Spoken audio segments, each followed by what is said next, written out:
El silencio puede ser más aterrador que cualquier grito. 9 personas entraron a la Cueva de los Susurros en marzo del año 2019. Solo una regresó, y desde entonces no ha pronunciado una sola palabra. Soy tu anfitrión en Ecos del Silencio, donde exploramos los misterios que la oscuridad se niega a revelar. Hoy te contaré una historia que desafía toda lógica, una historia que comenzó como una aventura de fin de semana y terminó convirtiéndose en la pesadilla más inexplicable de la región de Castilla y León. Lo que descubrieron 4 años después en esa cueva cambió para siempre lo que creíamos saber sobre los límites entre la realidad y lo imposible. Si te atraen los misterios que la ciencia no puede explicar, acompáñanos en este viaje. Suscríbete al canal, porque si logramos desentrañar los secretos que aún guarda esa cueva, lo sabrás aquí primero. La verdad que emergió de las profundidades después de 4 años de silencio es más perturbadora de lo que cualquiera pudo imaginar. La Cueva de los Susurros se encuentra en los confines de la provincia de Burgos, enclavada en una formación rocosa que se eleva como una cicatriz gris contra el cielo castellano.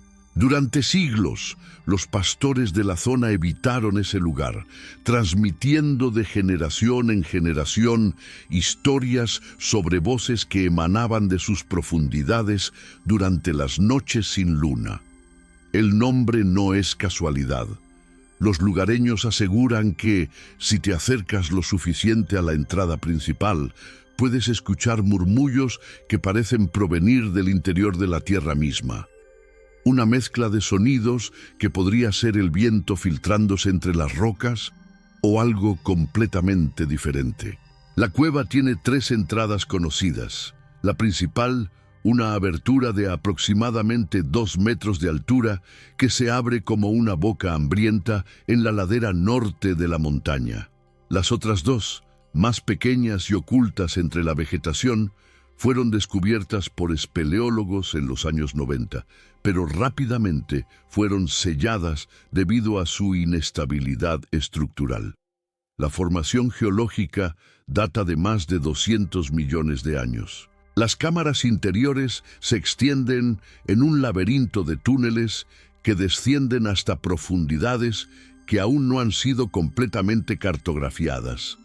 Los primeros estudios oficiales hablan de al menos 4 niveles principales, conectados por pasajes estrechos que requieren experiencia técnica para ser navegados con seguridad.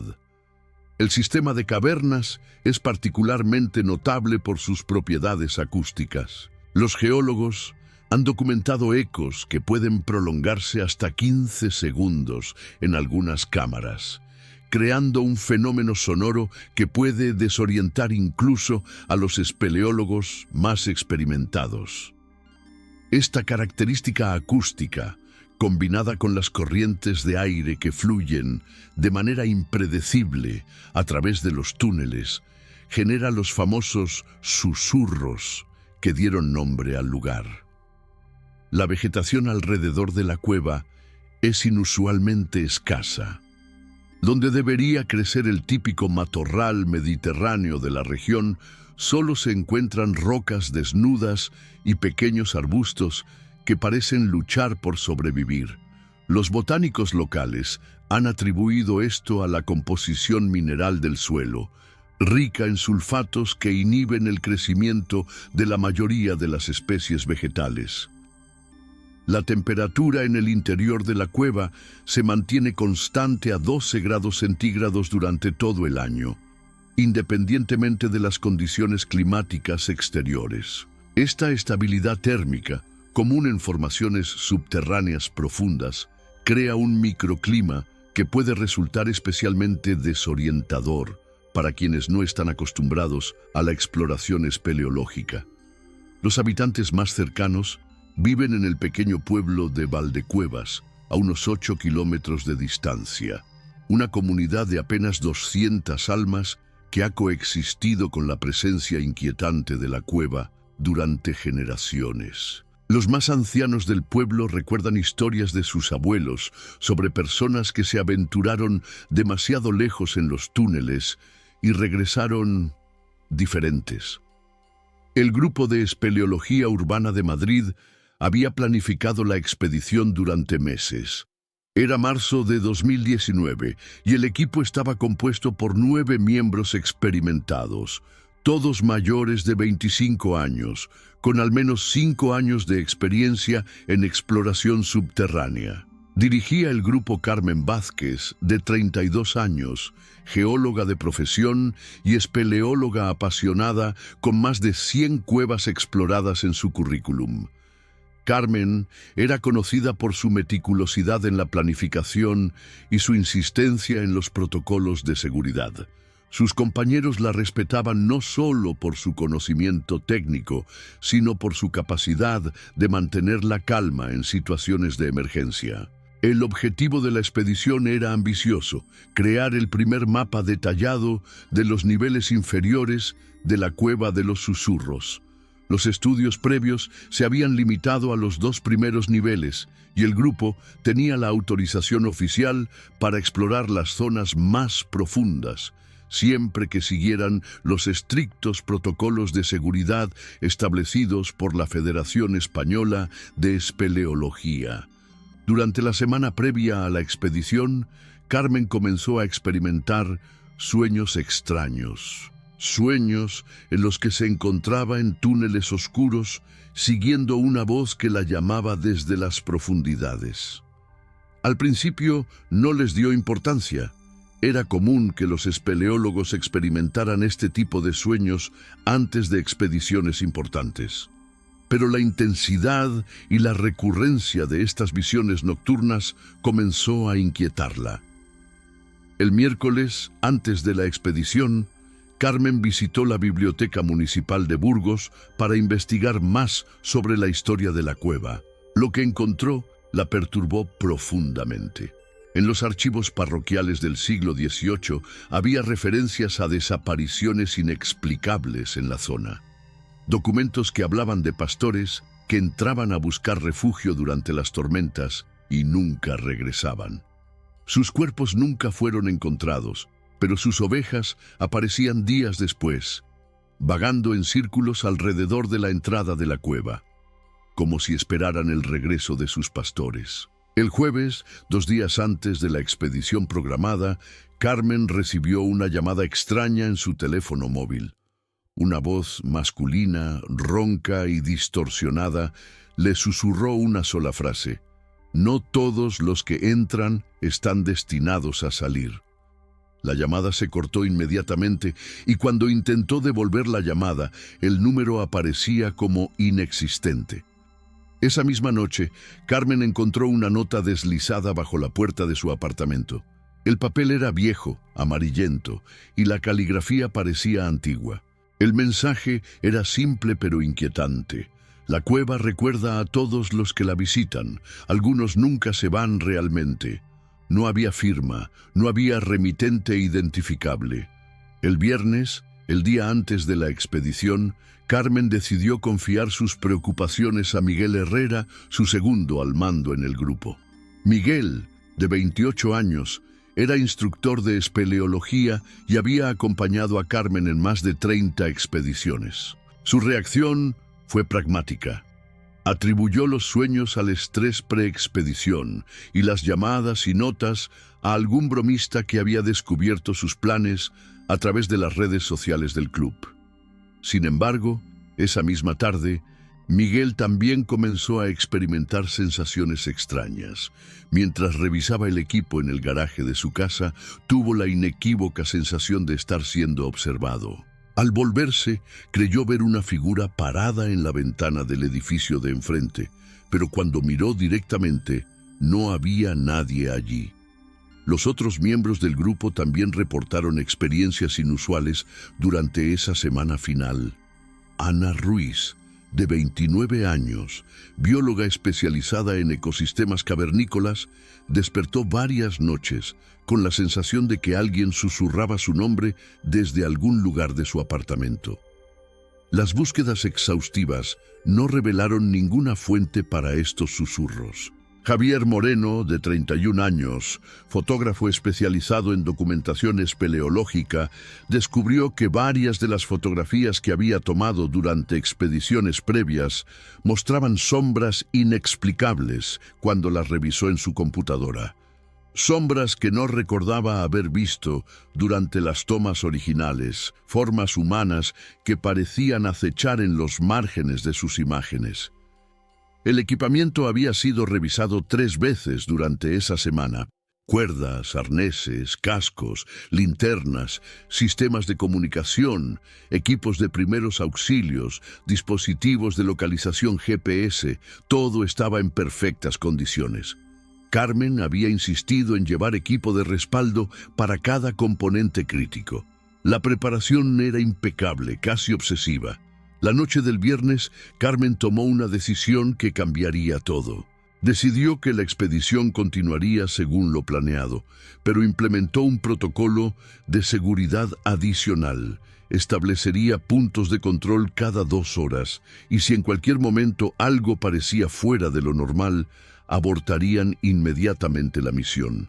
Lo que Carmen no podía saber es que algunos protocolos de seguridad son inútiles contra peligros que desafían toda comprensión racional. Sábado, 23 de marzo de 2019, 6:47 de la mañana. El grupo llegó al área de estacionamiento improvisado cerca de la entrada de la cueva de los susurros. El amanecer pintaba las rocas de un color dorado pálido y una brisa fresca transportaba el aroma característico de la vegetación de montaña mezclado con algo indefinible, algo que parecía emanar de las profundidades de la tierra. Carmen realizó el último chequeo de equipos mientras los demás miembros se preparaban mental y físicamente para la jornada que tenían por delante. El plan era claro: descender a través de la entrada principal hasta el segundo nivel conocido, establecer un campamento base temporal y desde allí comenzar la exploración sistemática de los túneles inferiores que aparecían marcados como inexplorados en los mapas existentes. 7:23 de la mañana. El grupo ingresó a la cueva.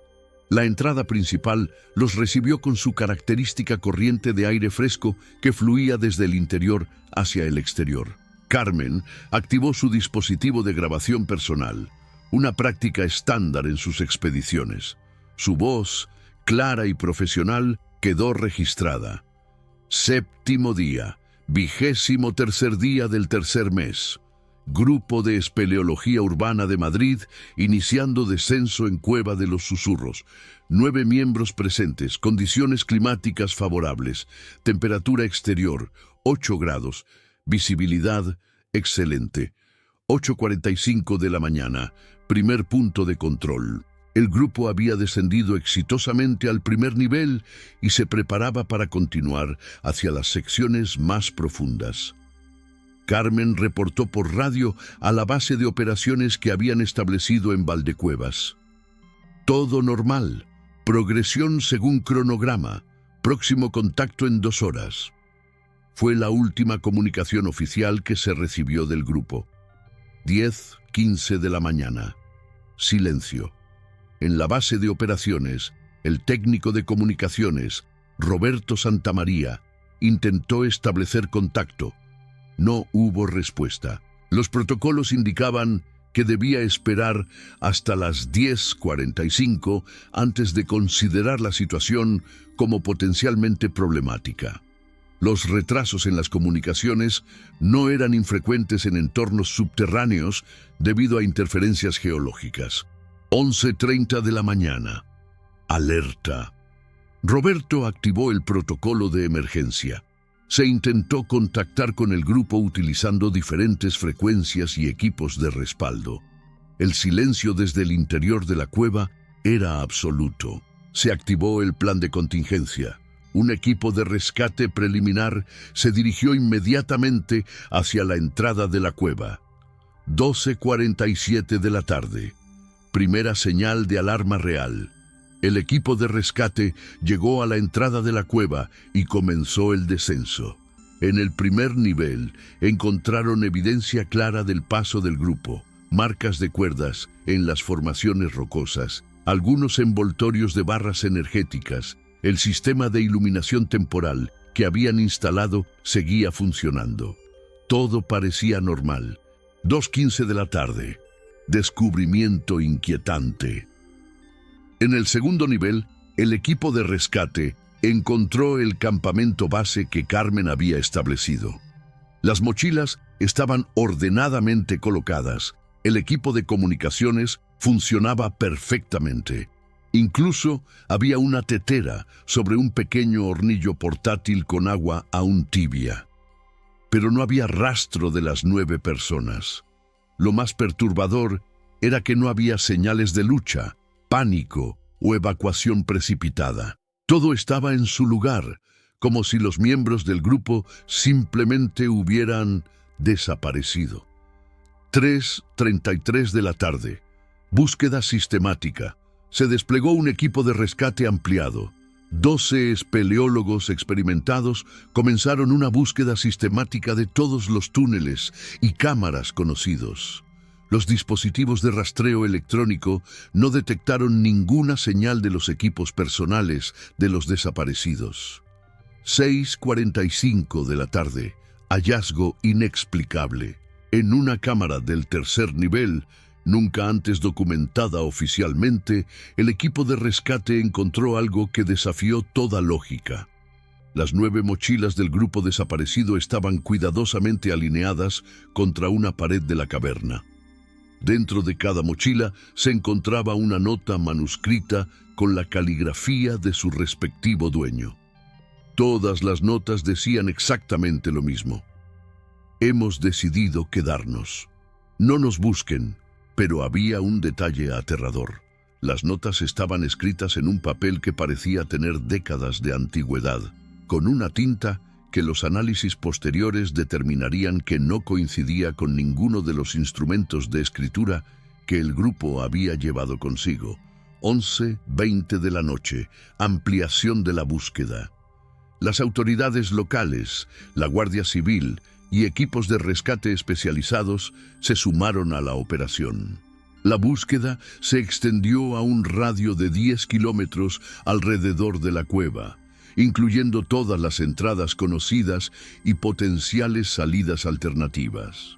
Durante toda la noche, los equipos de rescate reportaron experiencias auditivas extrañas. Varios rescatistas aseguraron escuchar voces que los llamaban desde túneles que, al ser investigados, resultaban estar completamente vacíos. Las grabaciones de audio de esa noche capturaron sonidos que los análisis técnicos no pudieron identificar o explicar. Domingo, 24 de marzo, 4:17 de la madrugada. Luis Mendoza apareció. Emergió de la entrada principal de la cueva, caminando lentamente como si estuviera en trance. Su ropa estaba limpia, no mostraba signos de haber pasado más de 20 horas en un entorno subterráneo.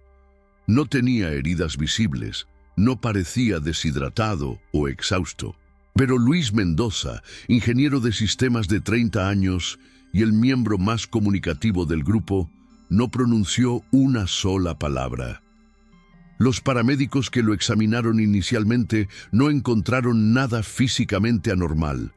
Sus signos vitales eran estables, sus reflejos normales, no había evidencia de trauma craneal o lesiones internas.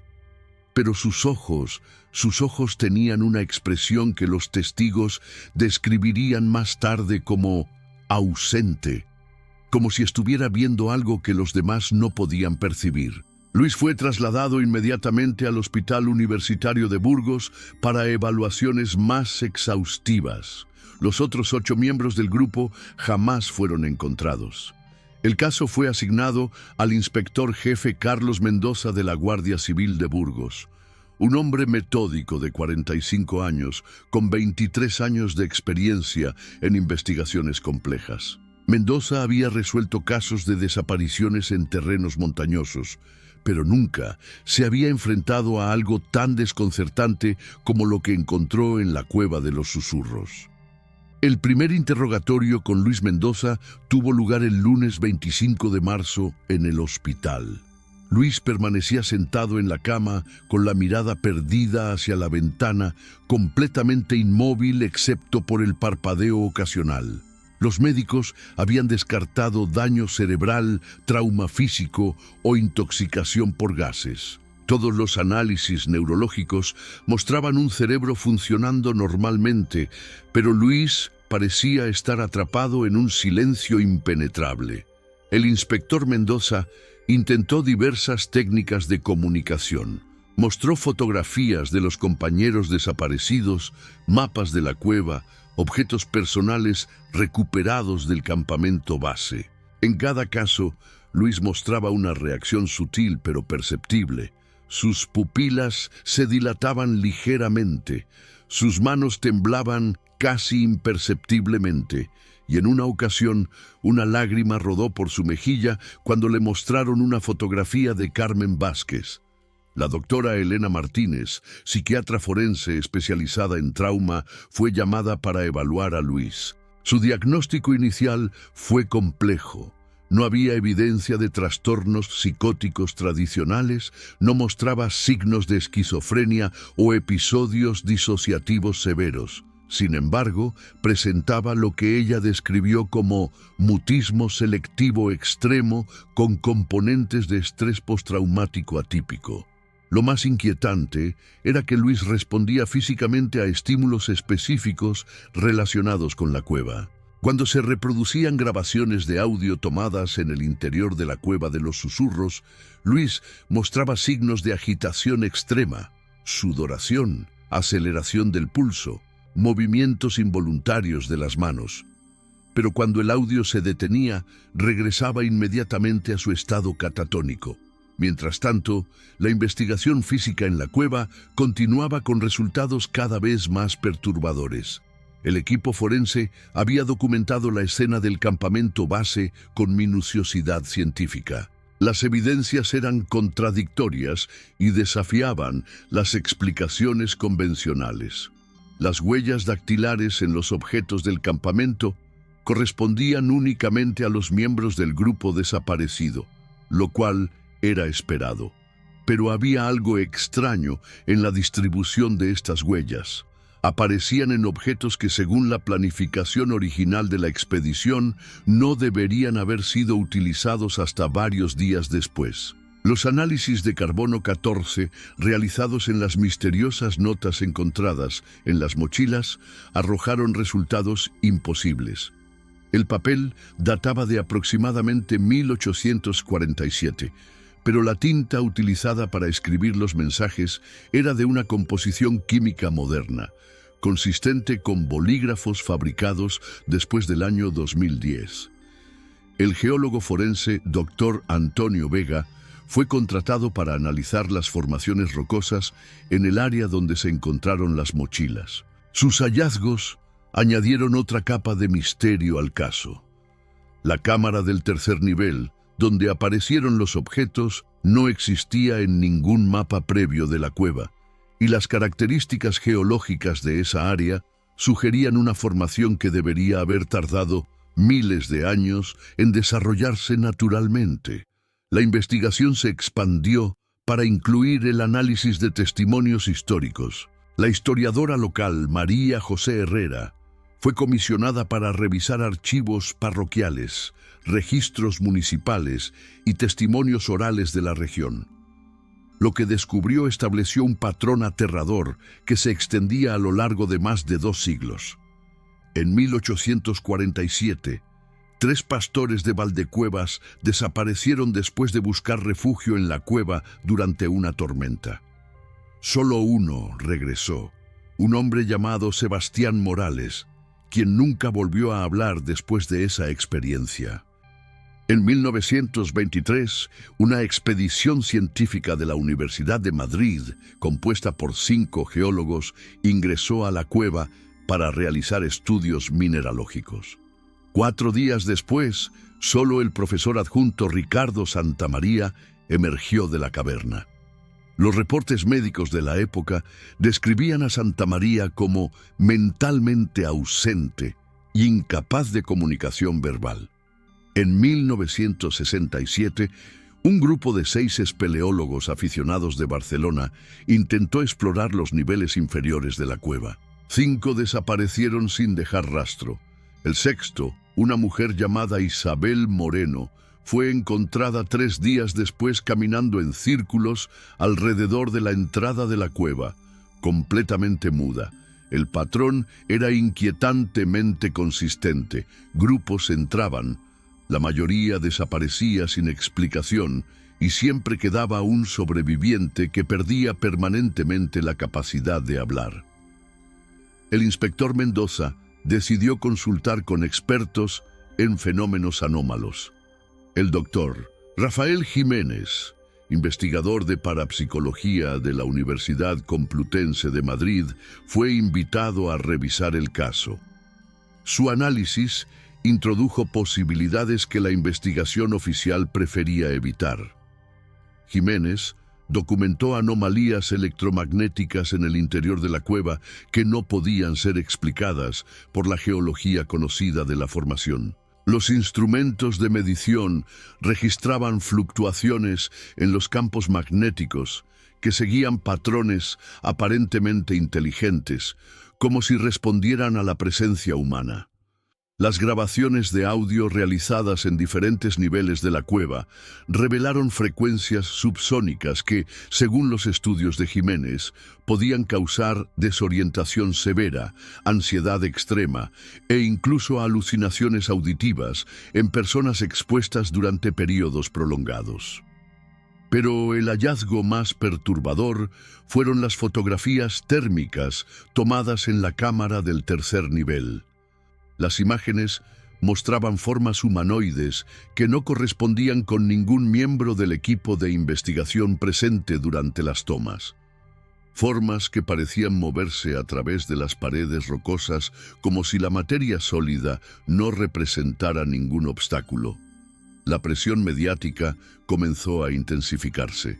Periodistas de toda España llegaron a Valdecuevas, transformando el pequeño pueblo en un circo mediático. Los habitantes locales, tradicionalmente reservados, comenzaron a compartir historias que habían mantenido en secreto durante generaciones. Esperanza Ruiz, de 83 años, la mujer más anciana del pueblo, finalmente accedió a hablar con los investigadores. Su testimonio añadió una dimensión histórica aterradora al caso. Mi bisabuelo me contó que la cueva no siempre estuvo ahí. Antes del gran terremoto de 1755, esa montaña era sólida. La cueva se abrió después del temblor, como una herida en la tierra que nunca sanó. Los registros sísmicos históricos confirmaron parcialmente esta afirmación. Efectivamente, el terremoto de Lisboa de 1755 había afectado esa región, y los cambios geológicos podrían haber expuesto formaciones cavernícolas previamente selladas. 3 meses después del desaparecimiento, el caso oficialmente se clasificó como desaparición sin explicación suficiente. Las familias de los desaparecidos organizaron sus propias búsquedas, contrataron investigadores privados, incluso consultaron con médiums y psíquicos. Ningún esfuerzo adicional produjo nuevas pistas sobre el paradero de las 8 personas. Luis Mendoza fue dado de alta del hospital después de 6 semanas de observación. Regresó a Madrid con su familia, pero su condición permaneció sin cambios. Los médicos recomendaron terapia continua y esperanza de que, con tiempo, podría recuperar la capacidad de comunicarse. El caso se convirtió en leyenda local. La Cueva de los Susurros fue oficialmente cerrada al público, con barreras físicas instaladas en todas las entradas conocidas. Sin embargo, esto no impidió que exploradores clandestinos intentaran ingresar, atraídos por la notoriedad del misterio. Durante los siguientes 4 años, se reportaron al menos 12 incursiones no autorizadas a la cueva. En cada caso, los intrusos fueron encontrados y evacuados antes de que pudieran adentrarse en los niveles más profundos. Todos reportaron experiencias auditivas extrañas, voces que los llamaban desde la oscuridad, susurros que parecían provenir de las paredes mismas. Los investigadores académicos continuaron estudiando el caso de manera intermitente. Se publicaron papers en revistas de geología, psicología y fenómenos anómalos, pero ninguno pudo ofrecer una explicación satisfactoria para los eventos de marzo de 2019. La cueva adquirió una reputación que trascendió las fronteras regionales. Se convirtió en un símbolo de lo inexplicable, un lugar donde las leyes naturales parecían no aplicarse de la manera esperada. Documentales de televisión, podcasts de misterios y canales de YouTube dedicaron episodios al caso, pero la verdad permanecía tan elusiva como siempre. Mientras tanto, Luis Mendoza vivía en un silencio que se había vuelto su nueva realidad. Su familia se adaptó gradualmente a comunicarse con él a través de gestos, expresiones faciales y una forma rudimentaria de lenguaje de señas que habían desarrollado juntos. Pero Luis no estaba completamente ausente. En ocasiones, especialmente durante las noches de luna nueva, su esposa María notaba que Luis se levantaba de la cama y se paraba frente a la ventana de su apartamento, mirando hacia el norte, hacia la dirección donde sabía que se encontraba la cueva de los susurros. 4 años y 5 meses después del desaparecimiento, el 15 de agosto de 2023, un hallazgo inesperado cambiaría para siempre la comprensión del caso de la cueva de los susurros. Tomás Rivas, un agricultor de 62 años de Valdecuevas, realizaba trabajos de mantenimiento en un antiguo pozo de agua en su propiedad, cuando su pala golpeó algo que no era tierra ni roca. Al excavar cuidadosamente, descubrió una mochila de tela impermeable en perfecto estado de conservación, enterrada a aproximadamente 1,5 metros de profundidad. La mochila pertenecía a Carmen Vázquez. Lo que hacía este descubrimiento especialmente perturbador era la ubicación. El pozo se encontraba a más de 12 kilómetros de distancia de la cueva de los susurros, en una dirección completamente opuesta a cualquier ruta lógica de escape o evacuación. No había túneles conocidos que conectaran la cueva con esa área y los estudios geológicos confirmaron que no existían formaciones subterráneas naturales que pudieran explicar cómo la mochila había llegado hasta allí. Tomás contactó inmediatamente a las autoridades locales.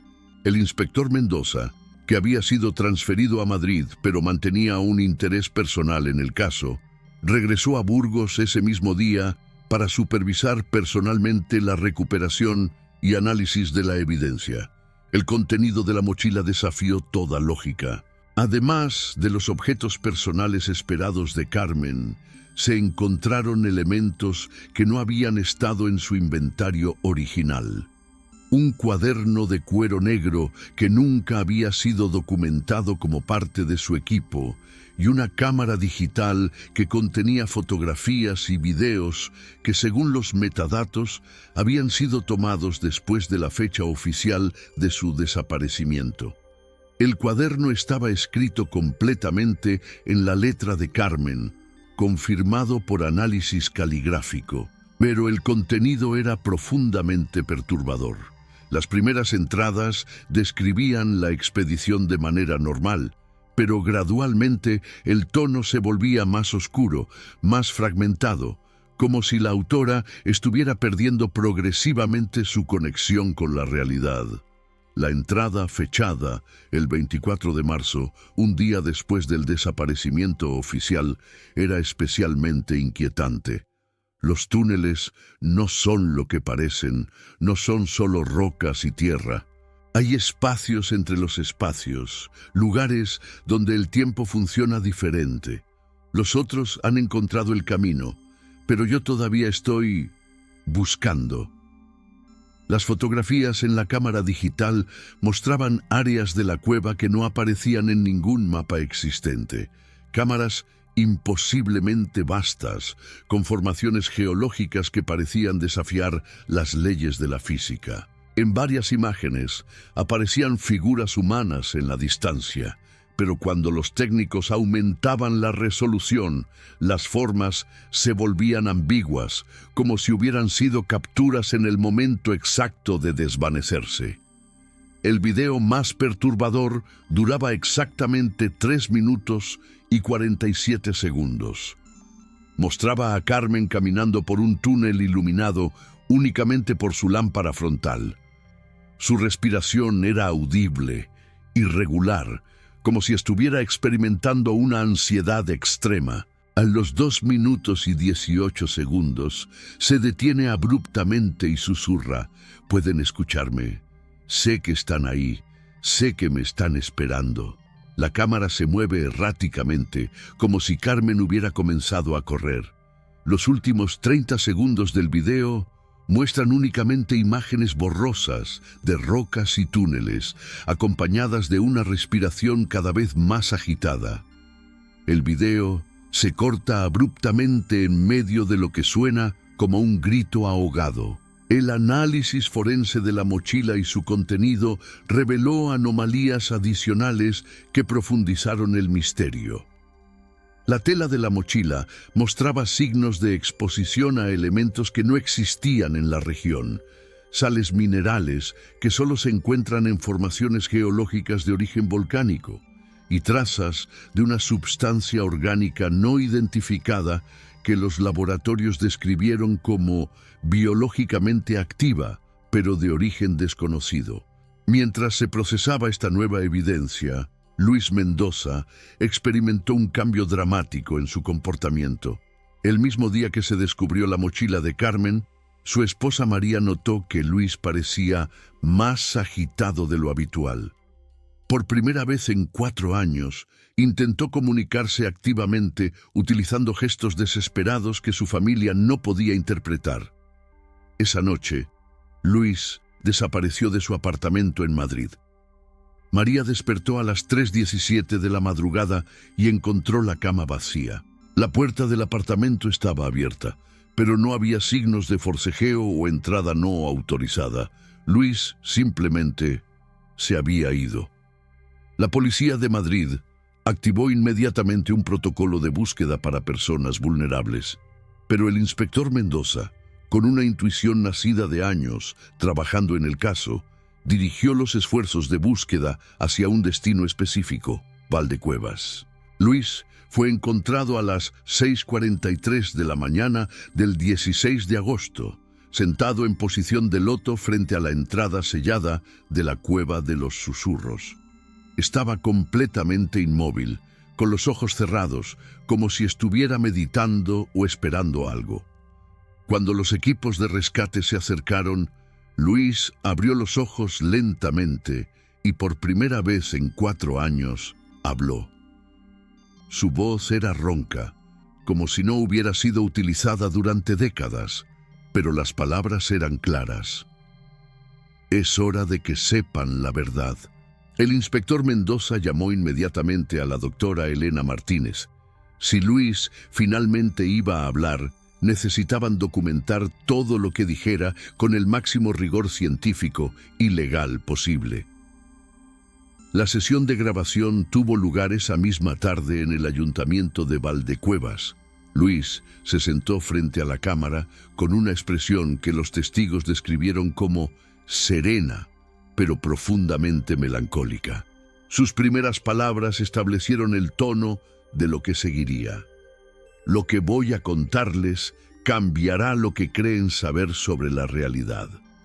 Durante las siguientes 2 horas, Luis relató una experiencia que desafió toda comprensión racional. Describió cómo el grupo había descendido normalmente hasta el 2.º nivel, pero después de establecer el campamento base, Carmen había insistido en explorar un túnel que no aparecía en ningún mapa previo. «La cueva nos estaba llamando», explicó Luis con una voz que mantenía una calma inquietante. No con sonidos que pudieran escucharse con los oídos, sino con algo más profundo. Carmen lo sintió primero, pero gradualmente todos comenzamos a percibirlo. Una invitación o tal vez una orden. Según el testimonio de Luis, el grupo había seguido este túnel inexplorado durante lo que les pareció fueron horas, pero sus instrumentos de medición temporal habían comenzado a funcionar de manera errática. Los relojes mostraban horarios diferentes. Las grabadoras registraban duraciones que no coincidían con la experiencia subjetiva del tiempo transcurrido. Llegamos a una cámara que no debería existir, continuó Luis. Era imposiblemente grande, más grande que cualquier formación natural que hubiéramos visto antes. Y en el centro de esa cámara había algo que no puedo describir con palabras que tengan sentido en nuestro mundo. Luis describió una estructura que parecía estar construida de la misma roca que las paredes de la cueva, pero que al mismo tiempo daba la impresión de estar viva, de pulsar con una energía orgánica. No era una construcción humana, pero tampoco era completamente natural. Era como si la cueva misma hubiera desarrollado una forma de conciencia. El grupo se había dividido en ese punto. Carmen y otros 3 miembros se sintieron compelidos a investigar más de cerca esta estructura anómala. Los otros 5, incluyendo Luis, experimentaron una sensación abrumadora de terror y quisieron regresar inmediatamente. Carmen nos dijo que siguiéramos explorando, que ella y los otros regresarían en unas horas. Esas fueron las últimas palabras coherentes que escuché de ella. Después de eso, solo hubo susurros. Luis cerró los ojos durante un largo momento antes de continuar su relato. Cuando volvió a hablar, su voz había adquirido una cualidad distante, como si estuviera recordando un sueño especialmente vívido. Los susurros comenzaron inmediatamente después de que Carmen y los otros se alejaran hacia la estructura. Al principio, pensamos que era el eco de sus voces, pero gradualmente nos dimos cuenta de que las palabras no eran en español, ni en ningún idioma que pudiéramos reconocer. El doctor Mendoza se inclinó hacia adelante, concentrándose intensamente en cada palabra del testimonio de Luis. ¿Puede recordar alguna de esas palabras, algún patrón específico? Luis asintió lentamente. No eran palabras en el sentido convencional, pero dejaron impresiones, emociones, conceptos que se formaban directamente en nuestras mentes sin pasar por los oídos. La impresión más fuerte era de antigüedad, de algo que había estado esperando mucho, mucho tiempo. Según el relato de Luis, los 5 miembros restantes del grupo intentaron regresar por el túnel por el que habían llegado, pero descubrieron que ya no existía. Los pasajes habían cambiado. Túneles que estábamos seguros de haber recorrido una hora antes simplemente no estaban allí. Era como si la cueva estuviera reorganizando su propia arquitectura. Durante lo que Luis estimaba fueron varios días, pero que podría haber sido cualquier período de tiempo, el grupo reducido exploró desesperadamente diferentes pasajes, buscando una salida. Sus provisiones se agotaron, sus equipos de comunicación dejaron de funcionar y gradualmente comenzaron a experimentar lo que Luis describió como una disolución de la individualidad. Uno por uno, mis compañeros comenzaron a fundirse con la cueva. No puedo explicarlo de otra manera. Primero era Miguel, después Ana, después Javier. Simplemente se alejaban caminando hacia las paredes de roca y cuando llegaban a tocarlas, se desvanecían como si la piedra fuera líquida y los absorbiera. La expresión de Luis se intensificó cuando llegó a la parte más personal de su experiencia. Yo fui el último. Durante horas, tal vez días, estuve completamente solo en túneles que cambiaban constantemente. Y todo el tiempo podía escuchar voces familiares llamándome desde diferentes direcciones. Las voces de Carmen, de Miguel, de todos los que habían desaparecido. Las voces me decían que me uniera a ellos, que la experiencia era liberadora, que habían encontrado una forma de existencia más pura, libre de las limitaciones físicas que conocemos. Me mostraron visiones de lo que podrían lograr juntos, de los conocimientos que podrían acceder, de las dimensiones de realidad que podrían explorar. Luis pausó y por primera vez durante el testimonio una lágrima rodó por su mejilla. Casi cedo. Casi me entregué a lo que fuera que habitaba en esa cueva. Pero en el último momento, algo dentro de mí se resistió. Una parte de mi mente que se aferró desesperadamente a lo que yo sabía que era real, a lo que yo sabía que era humano. Entonces me encontré de vuelta en la entrada de la cueva, caminando hacia la luz del amanecer. No recuerdo cómo llegué allí, no recuerdo haber navegado los túneles de regreso. Un momento estaba en las profundidades, resistiendo esa atracción sobrenatural, y el siguiente estaba afuera, bajo el sol. El inspector Mendoza consultó sus notas antes de hacer la siguiente pregunta. Luis, ¿por qué no pudo hablar durante todos estos años? ¿Qué le impidió contar esta historia antes? La respuesta de Luis fue la más perturbadora de todo su testimonio. Porque parte de mí nunca salió de la cueva. Parte de mí todavía está allí, con ellos, experimentando esa existencia que me ofrecieron. Durante 4 años, he estado viviendo simultáneamente en 2 realidades. Esta, donde mi cuerpo regresó con mi familia, y aquella, donde mi espíritu permanece atrapado en los túneles que cambian eternamente. Solo pude hablar ahora porque algo ha cambiado.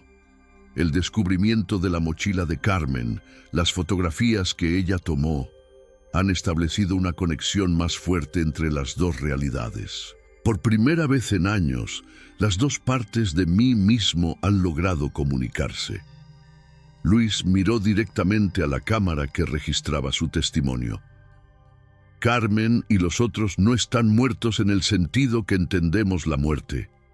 Están existiendo en un estado diferente, en una dimensión de la realidad que coexiste con la nuestra, pero que opera bajo reglas completamente diferentes. Y la cueva es el punto de conexión entre estos mundos. La sesión de grabación se extendió hasta altas horas de la noche. Luis proporcionó detalles adicionales sobre la estructura que habían encontrado en las profundidades. Describió las sensaciones físicas y emocionales de estar expuesto a la influencia de la entidad de la cueva y relató fragmentos de las comunicaciones que creía estar recibiendo de sus compañeros desaparecidos. El testimonio de Luis Mendoza transformó completamente la percepción oficial del caso de la Cueva de los Susurros. Sin embargo, las implicaciones de sus revelaciones plantearon más preguntas de las que respondieron. El inspector Mendoza convocó inmediatamente a un equipo multidisciplinario de expertos para evaluar las afirmaciones de Luis. Geólogos, psicólogos, físicos teóricos e incluso investigadores de fenómenos paranormales fueron consultados para determinar si existía alguna base científica que pudiera explicar los eventos descritos. El doctor Antonio Vega, el geólogo forense que había participado en la investigación original, realizó nuevas exploraciones en la cueva, utilizando equipamiento más avanzado. Sus hallazgos fueron inquietantes. Los mapas topográficos detallados revelaron la existencia de cámaras y túneles que no habían sido detectados en estudios previos, incluyendo una formación en el 4º nivel que coincidía exactamente con las descripciones de Luis. Los análisis de las fotografías encontradas en la cámara de Carmen fueron sometidos a escrutinio forense exhaustivo. Los metadatos confirmaron que habían sido tomadas después de la fecha oficial del desaparecimiento, pero los expertos en imagen digital no encontraron evidencia de manipulación o falsificación. Las fotografías parecían ser genuinas, lo cual planteaba la imposible pregunta de cómo Carmen había podido tomar imágenes después de su desaparición. La doctora Elena Martínez realizó una evaluación psicológica completa de Luis después de su recuperación del habla. Su diagnóstico fue complejo. Mientras que Luis mostraba signos de trauma severo y posible trastorno disociativo, no había evidencia de psicosis, delirios sistemáticos o fabricación consciente de memorias falsas. Sus relatos son consistentes, detallados y emocionalmente coherentes con una experiencia traumática real, concluyó en su reporte oficial. Los análisis de audio del testimonio de Luis revelaron patrones vocales que sugerían honestidad subjetiva. No había indicadores de estrés asociados con la mentira deliberada, y los patrones de respiración y entonación eran consistentes con la recuperación de memorias genuinas, por más extraordinarias que fueran. Mientras tanto, los residentes de Valdecuevas experimentaron un aumento dramático en reportes de actividad anómala. Desde la noche en que Luis dio su testimonio, múltiples habitantes del pueblo comenzaron a reportar sueños vívidos en los que escuchaban voces conocidas llamándolos desde la dirección de la cueva. Esperanza Ruiz, la mujer más anciana del pueblo, experimentó visiones que describió como encuentros con personas que reconocía como los desaparecidos de diferentes épocas. Los veo caminar por las calles del pueblo durante la madrugada, reportó a las autoridades locales. Carmen, los pastores de hace siglos, todos ellos, parecen estar en paz, pero también parecen estar tratando de comunicar algo importante. Las autoridades decidieron organizar una expedición científica final a la cueva, esta vez con Luis como guía voluntario. A pesar de los riesgos evidentes, Luis insistió en acompañar al equipo, argumentando que su conexión única con el fenómeno podría proporcionar información crucial. La expedición tuvo lugar el 3 de septiembre de 2023, exactamente 4 años y 6 meses después del desaparecimiento original. El equipo incluía al inspector Mendoza, el doctor Vega, la doctora Martínez, 2 espeleólogos especializados en rescate y Luis como consultor. Descendieron hasta el segundo nivel sin incidentes, y Luis guió al grupo hacia el túnel que había descrito en su testimonio. Para sorpresa de todos, el túnel estaba exactamente donde Luis había indicado, a pesar de que no había aparecido en ningún mapa previo de la cueva. A medida que avanzaban por el túnel, los instrumentos electrónicos comenzaron a funcionar de manera errática. Las brújulas giraban sin control, los dispositivos GPS perdían señal y las cámaras de video registraban imágenes distorsionadas que parecían mostrar espacios más grandes de los que físicamente podían existir. Llegaron a la cámara que Luis había descrito como el sitio de la estructura anómala. La cámara era imposiblemente vasta, con una cúpula natural que se extendía más allá del alcance de sus linternas más potentes.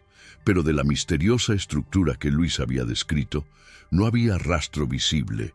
Sin embargo, los instrumentos de medición electromagnética detectaron patrones de actividad que no podían ser explicados por fenómenos geológicos conocidos. Las fluctuaciones seguían secuencias que parecían responder a la presencia del equipo, intensificándose cuando se acercaban a ciertas áreas de la cámara.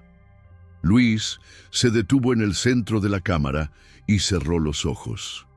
Después de varios minutos de silencio absoluto, habló con una voz que había adquirido una cualidad extraña, como si estuviera repitiendo palabras que escuchaba desde otra fuente.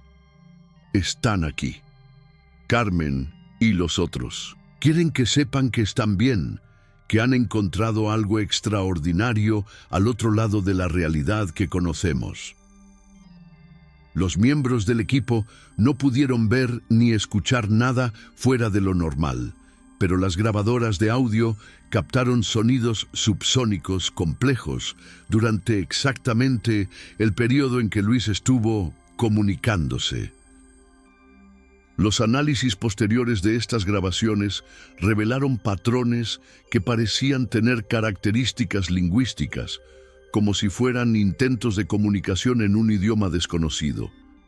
La expedición regresó a la superficie sin incidentes adicionales, pero con una comprensión profundamente alterada del caso. Las evidencias físicas eran limitadas, pero las implicaciones de lo que habían experimentado eran revolucionarias. El inspector Mendoza redactó un informe final que fue clasificado como información sensible y restringido a personal autorizado. Oficialmente, el caso de la Cueva de los Susurros permanece como desaparición sin resolución, pero extraoficialmente ha servido como base para nuevas líneas de investigación en fenómenos anómalos y física cuántica aplicada a experiencias humanas inexplicables. Luis regresó a Madrid con su familia, pero su vida había cambiado irreversiblemente. Desarrolló la capacidad de percibir lo que él describía como ecos interdimensionales. Momentos en los que podía captar fragmentos de comunicación de sus compañeros desaparecidos. Estas experiencias no eran constantes, pero ocurrían con suficiente frecuencia como para establecer un patrón reconocible. Los investigadores continuaron monitoreando tanto a Luis como el área alrededor de la cueva. Se estableció una estación de investigación permanente en Valdecuevas, oficialmente dedicada a estudios geológicos, pero realmente enfocada en documentar cualquier actividad anómala adicional. 4 años después de uno de los casos más desconcertantes de la historia moderna española, las preguntas fundamentales permanecen sin respuesta definitiva. ¿Qué sucedió realmente en las profundidades de la Cueva de los Susurros? ¿Es posible que 8 personas hayan encontrado una forma de existencia que trasciende nuestra comprensión actual de la realidad? El testimonio de Luis Mendoza, corroborado por evidencias físicas que desafían explicaciones convencionales, nos enfrenta con la posibilidad de que nuestro mundo sea mucho más complejo y misterioso de lo que la ciencia mainstream está dispuesta a aceptar. Las fotografías tomadas por Carmen después de su desaparición oficial, los patrones de actividad electromagnética detectados en las profundidades de la cueva y los testimonios consistentes a lo largo de más de 2 siglos sugieren que la Cueva de los Susurros puede ser genuinamente un punto de intersección entre dimensiones diferentes de la realidad. Pero tal vez la pregunta más importante no es qué les sucedió a Carmen Vázquez y sus compañeros, sino qué nos dice su experiencia sobre los límites de nuestra comprensión del universo. Si existen formas de conciencia y existencia que operan bajo reglas diferentes a las que conocemos, ¿cómo cambia eso nuestra percepción de conceptos fundamentales como la vida, la muerte y la realidad misma? Luis Mendoza continúa viviendo entre 2 mundos, sirviendo como un puente humano entre nuestra realidad familiar y algo infinitamente más vasto y misterioso. Sus experiencias ongoing sugieren que la historia de la Cueva de los Susurros está lejos de terminar. Los investigadores que continúan estudiando el caso han desarrollado teorías que incorporan conceptos de física cuántica, conciencia colectiva y dimensiones paralelas. Mientras que estas ideas pueden parecer especulativas, las evidencias acumuladas durante más de 4 años de investigación intensiva proporcionan una base sólida para considerar posibilidades que anteriormente habrían sido descartadas como ciencia ficción. ¿Crees que Carmen y los otros 8 miembros del grupo encontraron una forma de trascender las limitaciones físicas de nuestra realidad? ¿O existe una explicación más convencional para los eventos extraordinarios documentados en este caso? La verdad, como siempre en los casos más profundos que exploramos, en Ecos del Silencio, puede ser más extraña y más hermosa de lo que nuestras mentes están preparadas para comprender. Te invitamos a reflexionar sobre estas preguntas y a compartir tus pensamientos en los comentarios. Si esta historia ha despertado tu curiosidad sobre los misterios que existen en los límites de nuestra comprensión, suscríbete al canal y activa las notificaciones. Cada semana exploramos casos que desafían nuestras percepciones de lo posible y lo imposible. Y recuerda, si algún día se descubren nuevos desarrollos en el caso de la Cueva de los Susurros, si Luis Mendoza logra establecer una comunicación más clara con sus compañeros perdidos, o si alguien más logra atravesar el velo entre las realidades, lo sabrás aquí primero, en Ecos del Silencio, porque algunos misterios trascienden el tiempo, el espacio y nuestra comprensión actual de lo que significa estar verdaderamente vivo. Hasta la próxima exploración en los territorios inexplorados de lo inexplicable.